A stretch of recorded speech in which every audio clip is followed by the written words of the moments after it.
So hello friends, welcome back to my channel Sri moms tips. Sri moms టిప్స్లో ఈరోజు video వచ్చేసి after delivery twins pregnancy వాళ్ళ గురించి నేను చెప్తున్నాను. ట్విన్స్ డెలివరీ అయితే ఎలాంటి జాగ్రత్తలు తీసుకోవాలి అండ్ ఎలాంటి ప్రాబ్లమ్స్ వస్తూ ఉంటాయి అనే దాని గురించి ఈరోజు టాపిక్. సో ఇంకా లేట్ చేయకుండా వీడియోలోకి అయితే వెళ్దాం మనము. సో ఒక్క బేబీతోనే మనమైతే న్యూ మామ్స్ చాలా ఇబ్బంది పడుతూ ఉంటారనమాట. ఇంకా ఇద్దరు పిల్లలు అనేసరికి చాలా ఎఫెక్ట్ అవుతూ ఉంటుంది. సో వాళ్ళ మీద ఎఫెక్ట్ అవుతుంటుంది అండ్ బేబీ కూడా వెయిట్ గెయిన్ అవ్వాలి అండ్ పాలు ఇవ్వాలి, అన్ని రకాల ఇబ్బందులు అయితే ఇద్దరు పిల్లలు ఉన్న వాళ్ళకి ఉంటుంది అనమాట, ట్విన్స్ అయిన వాళ్ళకి. సో ఖచ్చితంగా వీళ్ళు ఏంటంటే ఫీడింగ్ టిప్స్ అనేవి అంటే మామూలుగా మీ పాలు ఖచ్చితంగా ఇవ్వాలి అండ్ దాని తర్వాత ఫార్ములా మిల్క్ అనేది కూడా మీరు ఇస్తూ ఉండాలి. ఇద్దరిని చెరొక పక్క పెట్టుకొని అలా ఇవ్వకండి. ఒకరికి ఇచ్చిన తర్వాత ఇంకొకరికి అలా టైమింగ్స్ అనేవి సెట్ చేసుకొని ఇవ్వడం బెటర్ అనమాట. సో ఖచ్చితంగా వేరే వాళ్ళ హెల్ప్ కూడా మీరు ఖచ్చితంగా తీసుకోవాలి. హస్బెండ్ హెల్ప్ కానీ మదర్ హెల్ప్ కానీ ఖచ్చితంగా తీసుకోండి. సో ఎందుకంటే టైమింగ్ ప్రకారం మీరు పాలు అనేవి ఇస్తూ ఉండాలి. సో 2 అవర్స్కి ఒకసారి మిల్క్ ఇవ్వాలి కాబట్టి ఒకరికి ఇస్తూ ఒకరికి ఆపుతూ అలా 1 అవర్కి మీరు మెలకువతో ఉండి ఫీడింగ్ అనేది చేస్తూ ఉండాలి. సో ఈ జాగ్రత్త అనేది మీరు ఖచ్చితంగా తీసుకోండి.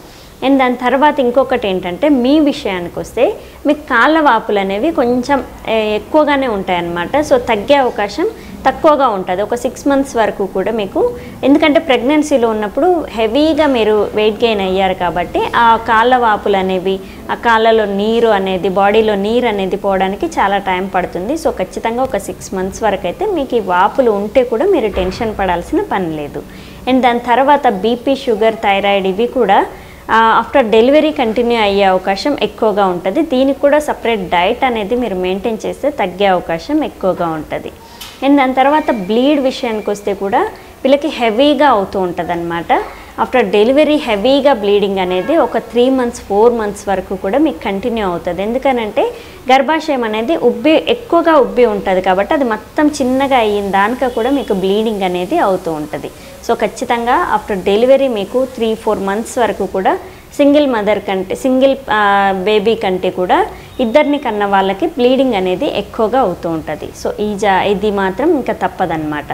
అండ్ వీళ్ళు బెల్ట్ పట్టి అయితే ఖచ్చితంగా పెట్టుకోవాలి. ఎందుకంటే పొట్ట మొత్తము సాగి ఉంటుంది కాబట్టి ఖచ్చితంగా బెల్ట్ పట్టి అనేది మామూలుగా వేరే వాళ్ళకంటే కూడా మీరు ఇంకొంచెం ఎక్కువగా కట్టుకుంటూ ఉండాలి. నైట్ టైం పడుకునేటప్పుడు కూడా మీరు బెల్ట్ పట్టి పెట్టుకోవడం చాలా మంచిది.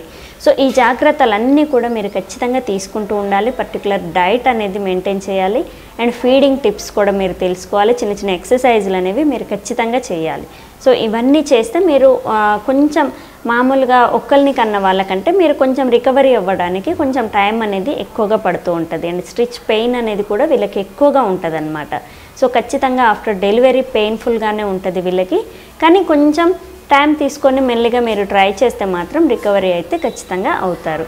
సో చూసారు కదా ఈరోజు వీడియోలో ఆఫ్టర్ డెలివరీ ట్విన్ ప్రెగ్నెన్సీ గురించి ఈరోజు టాపిక్. సో రేపటి వీడియోలో ఇంకొక మంచి టాపిక్తో మేము ముందుకు వస్తాను. Thank you. Please subscribe.